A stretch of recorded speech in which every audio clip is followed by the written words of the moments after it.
Hello students.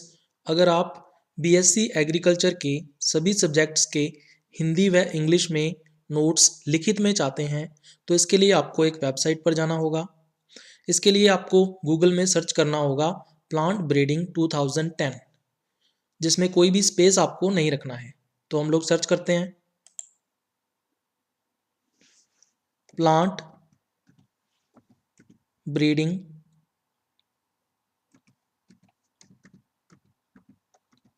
2010 और उसके बाद आपको एंटर दबाना है। जैसे ही आप एंटर पर क्लिक करते हो तो आपको सबसे ऊपर की तरफ एक लिंक दिखाई देगा साइंस एंड एग्रीकल्चर बॉटनी के नाम से। ठीक है, ये वेबसाइट कौन सी है? Plant breeding 2010.blogspot.com। तो इस लिंक को आपको ओपन करना है, तो हम लोग इस पर क्लिक करेंगे। जैसे ही आप लिंक के ऊपर क्लिक करोगे तो आपको एक साइंस एंड एग्रीकल्चर बॉटनी के नाम से वेबसाइट ओपन हुई दिखाई देगी। इसमें आपको लेफ्ट कॉर्नर पर साइड बार पर क्लिक करना है और जैसे ही साइड बार पर क्लिक करोगे तो आपको यहाँ पर अलग अलग सब्जेक्ट्स के जो लिंक्स हैं वो मिल जाएंगे और इसके साथ साथ जो ओल्ड पेपर्स के लिंक्स हैं वो भी आपको यहाँ पर आसानी से मिल जाएंगे, जिनके ऊपर क्लिक करके आप नोट्स तक पहुँच सकते हो। जो सब्जेक्ट्स यहाँ पर मेंशन नहीं हैं वो आने वाले टाइम में यहाँ पर ऐड कर दिए जाएंगे। क्रॉप इम्प्रूवमेंट का नेक्स्ट लेक्चर है वीट क्रॉप इम्प्रूवमेंट, गेहूं फसल उन्नयन। तो सबसे पहले इंट्रोडक्शन या परिचय की बात करें तो इसका कॉमन नेम या सामान्य नाम है गेहूं, या इसको इंग्लिश में बोलते हैं वीट। वनस्पतिक नाम या बॉटनिकल नेम इसका है ट्रिटिकम एस्टाइवम। इसकी फैमिली या कुल की बात करें तो ये पोएसी या ग्रैमनी फैमिली का मेंबर है। उसके बाद जातियां व गुणसूत्र संख्या, स्पीसीज एंड क्रोमोसोम नंबर्स। तो फेल्डमान व सीयर्स इन दोनों ने 1981 में ये बताया कि गेहूं में 13 द्विगुणित, 12 चतुष्गुणित व 5 षटगुणित जातियां हैं। मतलब 13 डिप्लॉइड स्पीसीज हैं, 12 जो हैं वो टेट्राप्लॉइड स्पीसीज हैं और 5 जो हैं वो हेक्साप्लॉइड स्पीसीज गेहूं में होती हैं। कुछ मुख्य जातियां या मेन स्पीसीज जो हैं वो नीचे टेबल के अंदर दी गई हैं, तो इनके नाम आपको ध्यान में रखने हैं, इंपॉर्टेंट चीज़ है। जैसे सबसे पहली है ट्रिटिकम मोनोकोकम। इसका कॉमन नेम है आइनकॉर्न वीट। गुणसूत्र संख्या 2n is equal to 2x is equal to 14, यानी ये डिप्लॉइड स्पीसीज है। ट्रिटिकम डाइकोकम, इसको कॉमन भाषा में एमर वीट भी कहा जाता है। क्रोमोसोम नंबर इसके अंदर है 2n is equal to 4x is equal to 28, यानी ये टेट्राप्लॉइड स्पीसीज है। उसके बाद नेक्स्ट है ट्रिटिकम ड्यूरम। इसको कॉमन भाषा में ड्यूरम वीट या मैक्रोनी वीट के नाम से भी जाना जाता है। क्रोमोसोम नंबर्स हैं इसके अंदर 2n is equal to 4x is equal to 28, यानी ये भी टेट्राप्लॉइड स्पीसीज है। उसके बाद नेक्स्ट स्पीसीज है ट्रिटिकम स्पेल्टा। इसका कॉमन नेम है स्पेल्ट वीट। क्रोमोसोम नंबर्स की बात करें तो 2n is equal to 6x is equal to 42, तो इसका मतलब ये हेक्साप्लॉइड स्पीसीज है। उसके बाद नेक्स्ट स्पीसीज आती है ट्रिटिकम एस्टाइवम। इसका कॉमन नेम है ब्रेड वीट और गुणसूत्र संख्या इसके अंदर है 2n is equal to 6x is equal to 42, तो इसका मतलब ये भी हेक्साप्लॉइड स्पीसीज है।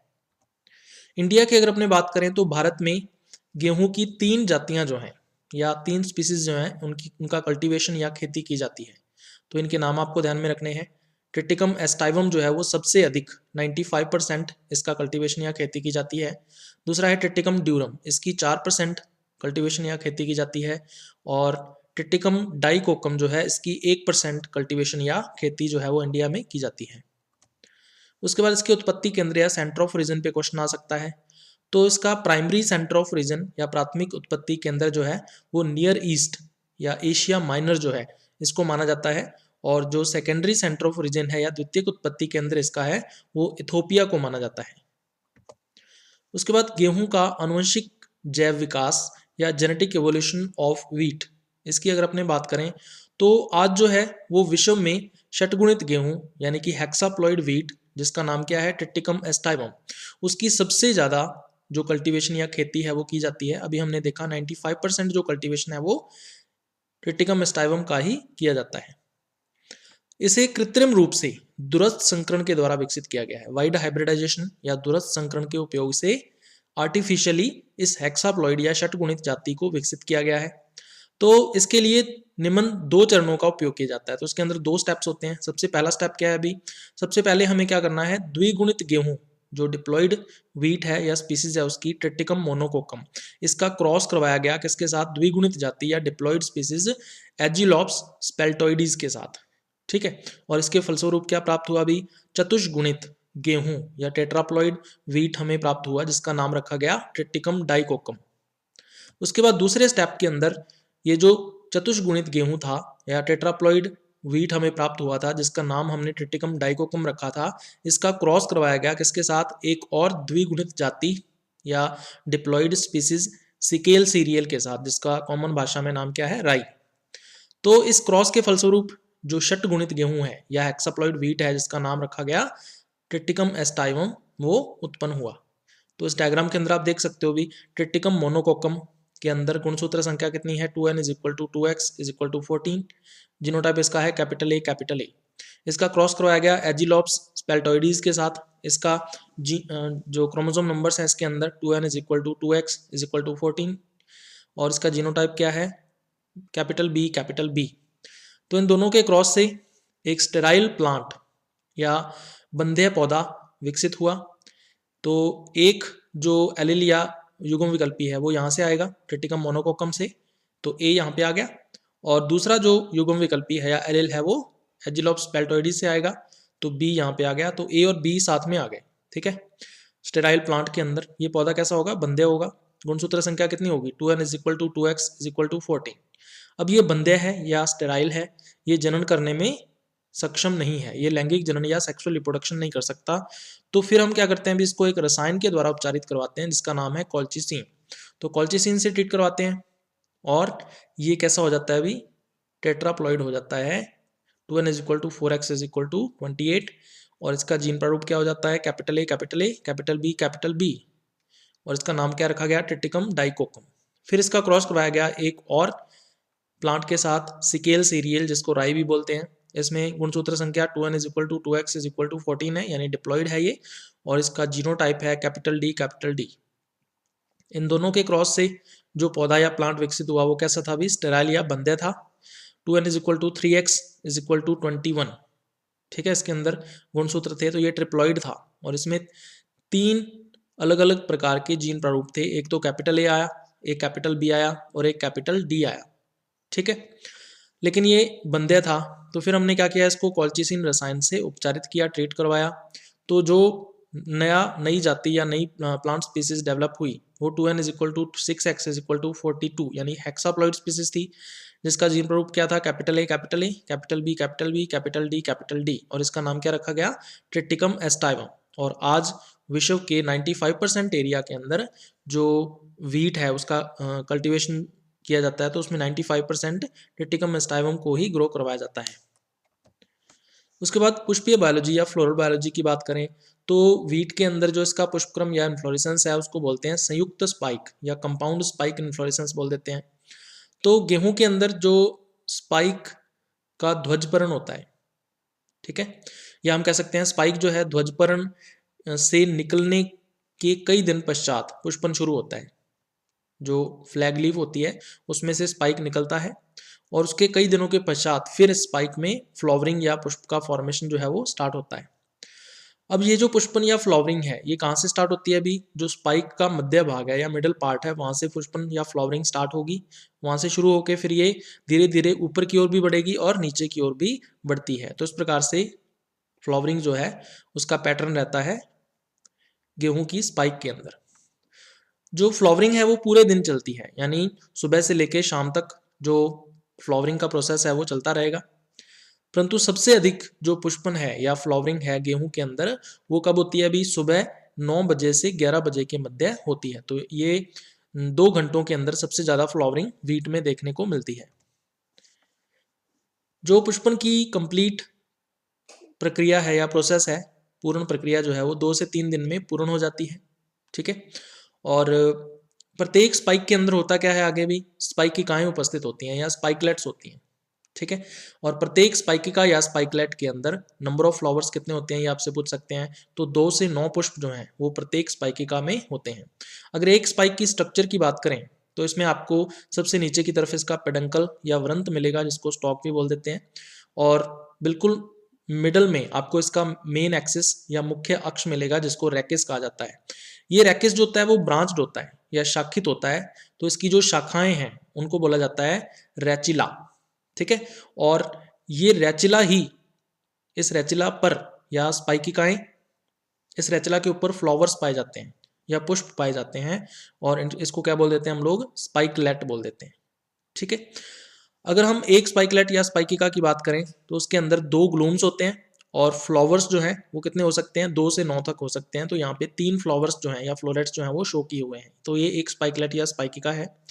उसके बाद हम एक फ्लोरेट की बात करें, ठीक है, तो उसके अंदर आप लोग देख सकते हो ये एक फ्लोरेट है। तो एक फ्लोरेट के अंदर 2 स्टेराइल ब्रैक्ट्स और होते हैं, लेम्मा और पेलिया। इसके अलावा जो लेम्मा है उसकी जो मिड रिब या मध्य शिरा होती है वो काफ़ी आगे तक बढ़ी हुई होती है, और क्या बनाती है आगे चलकर, ऑन या तूड़ बनाती है। ठीक है। तो हर एक जो फ्लावर या पुष्प होता है गेहूं के अंदर वो ऑन या तूड़ का निर्माण करता है। उसके अंदर जो लेम्मा होता है उसकी मध्य शिरा के द्वारा ऑन या तूड़ का निर्माण किया जाता है। हर एक फ्लावर या पुष्प जो होता है गेहूं का वो कैसा होता है भी, द्विलिंगी यानी बाइसेक्सुअल होता है। तो नर और मादा भाग यानी पुंकेसर और स्त्री केसर दोनों एक ही पुष्प में पाए जाते हैं। इसके अलावा सममिति या सिमेट्री की बात करें तो एक व्यास सममिति यानी जाइगोमॉर्फिक सिमेट्री इसके अंदर होती है। तो पौधे के अंदर केवल, या हम कह सकते हैं पुष्प के अंदर केवल एक ही तल या प्लेन ऐसा होता है जहां से अगर हम फ्लावर को काटते हैं तो 2 इक्वल पार्ट्स या 2 बराबर भागों में वो बंट जाता है। प्रत्येक जो स्पाइकिका या स्पाइकलेट होती है उसके अंदर कौन कौन से पार्ट होते हैं, तो सबसे पहले ऊपर की तरफ ऊपरी ग्लूम होता है जो कि एक बंध्य सहपत्र है या स्टेराइल ब्रैकेट है। इसके अलावा 2 से 9 इसके अंदर पुष्प या फ्लावर होते हैं। इसके अलावा निचला ग्लूम होता है जो कि क्या है, एक बंध्य सहपत्र या स्टेराइल ब्रैकेट है। इसके अलावा प्रत्येक पुष्प में कुछ और भाग भी होते हैं। कौन कौन से हैं, तो एक पेलिया होता है इसके अंदर। इसके अलावा पुंकेसर या स्टामेन्स कितने होते हैं, 3 पुंकेसर होते हैं। इसके अलावा पुष्प में एक अंडप या कार्पेल होता है, और प्रत्येक कार्पेल के अंदर एक ही बीजांड या ओव्यूल जो है वो पाया जाता है। और बीजांड जो है वो कौन से बीजांड न्यास या प्लासेंटेशन में होता है, आधारीय बीजांड न्यास, या इसको बोल देते हैं बेसल प्लासेंटेशन। इसके अलावा फ्लावर के अंदर लोडिक्यूल्स होते हैं 2, जो कि रिड्यूस्ड टेपल्स होते हैं या हरासित परिदल होते हैं। और इसके अलावा एक स्टेराइल ब्रैकेट या बंध्य सहपत्र भी होता है जिसको लेम्मा कहा जाता है। तो इस डायग्राम के अंदर आप देख सकते हो सबसे ऊपर की तरफ इसका मदर एक्सिस या मात्र अक्ष है, और इसमें एक पेलिया होती है सबसे ऊपर की तरफ, और उसके बाद 3 स्टामेंस होते हैं, तो 1 2 और 3, तो 3 स्टामेंस हैं या पुंकेसर हैं। उसके बाद कार्पेल्स आपको एक दिख रही होगी, एक अंडप है बिल्कुल सेंटर में, और इसके अंदर एक ही ओव्यूल या बीजांड आपको दिख रहा होगा। ठीक है। इसके अलावा इसकी जो स्टिग्मा है या वर्तिकाग्र है वो बाइफिड होती है, द्विशाखित होती है, और साथ में ये फीदरी होती है या पंखनुमा होती है। तो ये आपको 2 बाहर की तरफ निकली हुई शाखाएं दिखाई दे रही होंगी, तो ये इसकी स्टिग्मा या वर्तिकाग्र को प्रदर्शित करती हैं। इसके अलावा इसके अंदर 2 लोडिक्यूल्स होते हैं। ठीक है। और सबसे नीचे की तरफ क्या होगा भी, एक लेम्मा उपस्थित होता है। तो ये है इसका फ्लोरल डायग्राम या पुष्पीय चित्र गेहूं का। उसके बाद परागण या पॉलिनेशन की बात करें तो गेहूं के अंदर वायु परागण होता है या एनिमोफिली बोलते हैं इसको। तो हवा के द्वारा जो परागकण है या पोलन ग्रेन्स हैं उनके द्वारा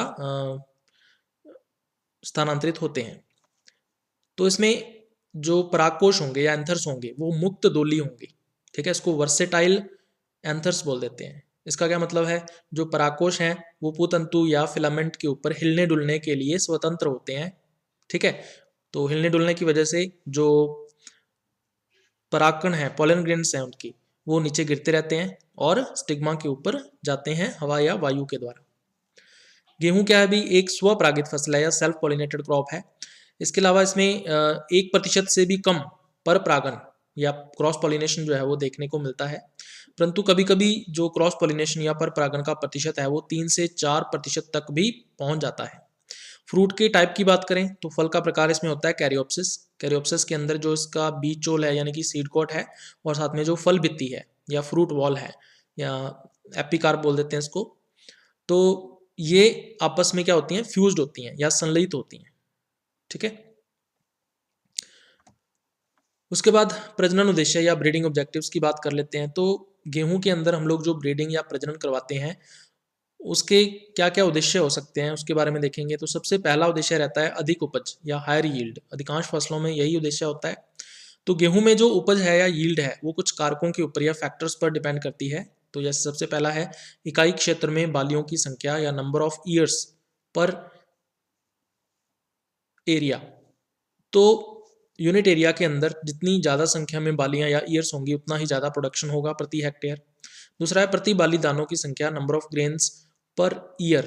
तो एक बाली के अंदर जितने ज़्यादा संख्या में दाने बनेंगे प्रति हेक्टेयर उपज उतनी ही ज़्यादा आएगी।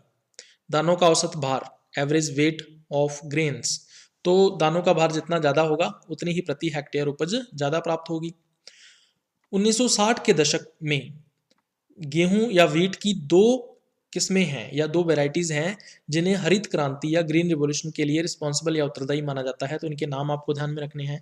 एक तो है सोनोरा 64 और दूसरा है लर्मा रोजो। दूसरा ऑब्जेक्टिव आता है जल भराव रोधिता या वाटर लॉगिंग रेजिस्टेंस। तो इसके लिए जो गेहूं है उसमें बौनी किस्मों का निर्माण किया जाता है, यानी ड्वार्फ वेराइटीज जो है वो डेवलप की जाती हैं। ठीक है। तो इनके नाम आपको ध्यान में रखने हैं। कौन कौन सी वेराइटीज हैं?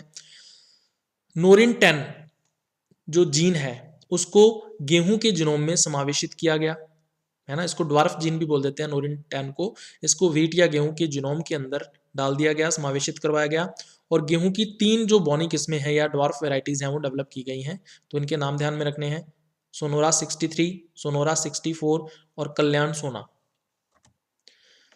नेक्स्ट ऑब्जेक्टिव है रोग रोधिता या डिजीज रेजिस्टेंस। तो बहुत सारे ऐसे पैथोजेंस हैं जो डिजीज कॉज करते हैं गेहूं की फसल के अंदर, जिससे गेहूं की जो क्वालिटी है या गुणवत्ता है वो कम हो जाती है। प्रति हेक्टेयर उपज जो है उसके ऊपर भी प्रभाव पड़ता है। तो दो मेन रोग हैं जिनके नाम आपको ध्यान में रखने हैं, जिसमें रस्ट डिजीज जो कि पक्सीनिया के द्वारा उत्पन्न की जाती है और दूसरी है स्मट डिजीज जो कि अस्टीलैगो के द्वारा कॉज की जाती है। तो ये दोनों की दोनों फंगल डिजीजेज हैं। नेक्स्ट ऑब्जेक्टिव आता है कीट रोधिता या इंसेक्ट रेजिस्टेंस। तो बहुत सारे ऐसे इंसेक्ट पेस्ट्स हैं जो कि गेहूं की फसल को डैमेज करते हैं, जिसकी वजह से उसकी गुणवत्ता कम हो जाती है प्रोडक्ट की और साथ में जो प्रति हेक्टेयर यील्ड है या उपज है वो भी प्रभावित होती है। तो इसके अंदर इंसेक्ट्स के नाम आपको ध्यान में रखने हैं, कौन कौन से इंसेक्ट्स के अगेंस्ट हमें रेजिस्टेंस डेवलप करनी है। तो इसमें शूट फ्लाई, हैजियन फ्लाई, एफिड्स और टर्माइट्स। तो ये 4 इंसेक्ट्स ऐसे हैं जो सबसे ज़्यादा डैमेज करते हैं वीट की क्रॉप को। नेक्स्ट ऑब्जेक्टिव आता है गुणवत्ता या क्वालिटी। तो गेहूं या वीट में जो गुणवत्ता या क्वालिटी है वो कुछ फैक्टर्स के ऊपर डिपेंड करती है। तो कौन कौन से फैक्टर हैं वो देख लेते हैं। दानों का रंग या कलर ऑफ ग्रेन्स, दूसरा है दानों की कठोरता या हार्डनेस ऑफ ग्रेन्स, तीसरा है दानों का आकार या साइज ऑफ ग्रेन्स, उसके बाद है प्रोटीन की मात्रा या अमाउंट ऑफ प्रोटीन, और दूसरा है ग्लूटेन की मात्रा या अमाउंट ऑफ ग्लूटेन, और उसके बाद है प्रोटीन गुणवत्ता या प्रोटीन क्वालिटी। इसके अलावा है गूंथे हुए आटे की गुणवत्ता। ठीक है, जो फ्लोर है उसकी क्वालिटी। ग्लूटेन जो है उसकी अगर उच्च मात्रा हो या हाई अमाउंट हो गेहूं के अंदर तो वो रोटी बनाने के लिए अच्छी मानी जाती है। तो इससे होता क्या है, जो कण है आटे के, गेहूं के आटे के जो कण होते हैं वो आपस में चिपक जाते हैं, जिससे आसानी से रोटी बन जाती है। बाजरे की बात करें तो बाजरे में ग्लूटेन की मात्रा बहुत ही कम होती है, इसलिए बाजरे की जो रोटी है वो टूट जाती है जब हम उसको पकाते हैं। तो गेहूं की जो प्रोटीन होती है या वीट की प्रोटीन में लाइसिन अम्यूनोमल जो है उसकी डेफिशिएंसी या कमी होती है, इस पर क्वेश्चन पूछा जा सकता है। उसके बाद हम लोग बात करेंगे टाइप्स ऑफ वीट या गेहूं के प्रकार। तो 3 मुख्य इसके टाइप्स हैं। सबसे पहला आता है हार्ड वीट। तो ये सामान्य गेहूं है, इसको ब्रेड वीट के नाम से भी जाना जाता है और इसमें ग्लूटेन जो है उसकी उच्च मात्रा या हाई कंटेंट जो है वो पाया जाता है ग्लूटेन का, इसलिए रोटी या ब्रेड बनाने में इसका जो उपयोग है वो किया जाता है। उसके बाद दूसरा टाइप आता है सॉफ्ट वीट। इसका उपयोग किस लिए किया जाता है भी, केक व पेस्ट्रीज बनाने में इसका यूज करते हैं। केक आपने खाया होगा, पेस्ट्रीज भी आपने खाई होगी, है ना, तो वो सॉफ्ट वीट से बनाया जाता है। तीसरा है ड्यूरम वीट। इसका जो यूज है वो किस लिए किया जाता है भी, मैकरोनी व बिस्किट बनाने में किया जाता है। तो बिस्किट जो है वो ड्यूरम वीट के द्वारा बनाए जाते हैं और मैकरोनी जो है वो भी ड्यूरम वीट से बनती है। उसके बाद प्रजनन विधियां या ब्रीडिंग मेथड्स की हम लोग बात करेंगे। तो DWR इसका नाम आपको ध्यान में रखना है और इसकी फुल फॉर्म भी पूछी जा सकती है, डायरेक्टरेट ऑफ व्हीट रिसर्च। ये कहाँ पे स्थित है ये भी आपसे पूछा जा सकता है। तो करनाल हरियाणा के अंदर एक प्रोजेक्ट चल रहा है DWR में, AICWBIP, ठीक है। इसकी फुल फॉर्म आपसे पूछी जा सकती है। तो all India coordinated wheat and barley improvement project. तो व्हीट एंड बार्ले क्रॉप के लिए ये एक कॉमन प्रोजेक्ट है जिसमें जो न्यू वेराइटीज या नई किस्में विकसित करने के प्रयास जो हैं वो किए जा रहे हैं। तो व्हीट के अंदर 4 मुख्य या मेन ब्रीडिंग मेथड्स या प्रजनन विधियों का उपयोग जो है वो किया जाता है। सबसे पहला आता है पुरस्थापन या इंट्रोडक्शन। तो प्राथमिक पुरस्थापन या प्राइमरी इंट्रोडक्शन के द्वारा गेहूं की 2 किस्में या 2 वेराइटीज जो हैं वो इंडिया के अंदर लाई गई हैं, सोनोरा 64 और लरमा रोजो। दूसरा द्वितीयक पुरस्थापन या सेकेंडरी इंट्रोडक्शन के द्वारा गेहूं की 2 वेराइटीज जो हैं वो भारत के अंदर डेवलप की गई हैं, विकसित की गई हैं, जिनके नाम आपको ध्यान में रखने हैं, कल्याण सोना और सोनालिका। दूसरी ब्रीडिंग मेथड आती है शुद्ध वंशक्रम वर्ण या प्योर लाइन सिलेक्शन। तो इस विधि के द्वारा व्हीट के अंदर कई वेराइटीज या किस्में जो हैं वो डेवलप की गई हैं, जैसे NP के नाम से NP 4, 6 एंड 12 3 वेराइटीज डेवलप की गई हैं। PB के नाम से PB 8, 9 और 11 3 वेराइटीज डेवलप की गई हैं। और K के नाम से हैं K 46, 53 और 54 3 वेराइटीज जो हैं वो डेवलप की गई हैं। उसके बाद तीसरी ब्रीडिंग मेथड आती है संकरण या हाइब्रिडाइजेशन। तो इसमें वंशावली विधि या पेडिग्री मेथड के द्वारा व्हीट के अंदर 3 वेराइटीज डेवलप की गई हैं, K65, WL 711 और मालवीय 12। और इसके अलावा प्रतीप संकरण के बाद प्रतीप संकरण विधि या बैक क्रॉस मेथड का यूज़ किया गया और उसके द्वारा व्हीट के अंदर 2 वेराइटीज डेवलप की गई हैं, IWP 72 और MLKS 11। उसके बाद चौथी मेथड आती है उत्परिवर्तन प्रजनन या म्यूटेशन ब्रीडिंग। तो इस मेथड में सोनोरा 64 जो कि एक लाल दानों वाली किस्म है, ठीक है, इसमें गामा किरणों के उपयोग के द्वारा इसमें उत्परिवर्तन किया गया, म्यूटेशन करवाया गया और एक नई किस्म विकसित की गई शरबती सोनारा के नाम से, ठीक है। और इसकी खास बात क्या है कि इसके जो ग्रेन्स हैं या दाने हैं उनका कलर कैसा होता है, एम्बर। तो देख सकते हो सोनोरा 64 रेड ग्रेन वाली वैरायटी है, गामा किरणों के द्वारा म्यूटेशन करवाया गया इसमें, और शरबती सोनारा जो वैरायटी या किस्म है वो डेवलप की गई जिसके ग्रेन्स कैसे होते हैं, एम्बर होते हैं। इसके अलावा लरमा रोजो भी एक लाल दानों वाली किस्म है, इसके भी ग्रेन्स कैसे होते हैं, रेड कलर के होते हैं। इसमें फिर गामा किरणों के द्वारा म्यूटेशन या उत्परिवर्तन डेवलप किया गया और पूसा लरमा नाम की एक वैरायटी डेवलप की गई जिसके ग्रेन्स कैसे होते हैं, एम्बर। तो देख सकते हो आप यहाँ पे डायग्राम के अंदर लरमा रोजो जो है जिसके ग्रेन्स कैसे होते हैं, रेड कलर के होते हैं और इसमें गामा किरणों के द्वारा म्यूटेशन या उत्परिवर्तन उत्पन्न किया गया और पूसा लरमा नाम की एक किस्म जो है वो विकसित की गई जिसमें एम्बर ग्रेन्स होते हैं। तो ये था अभी अपना आज का लेक्चर।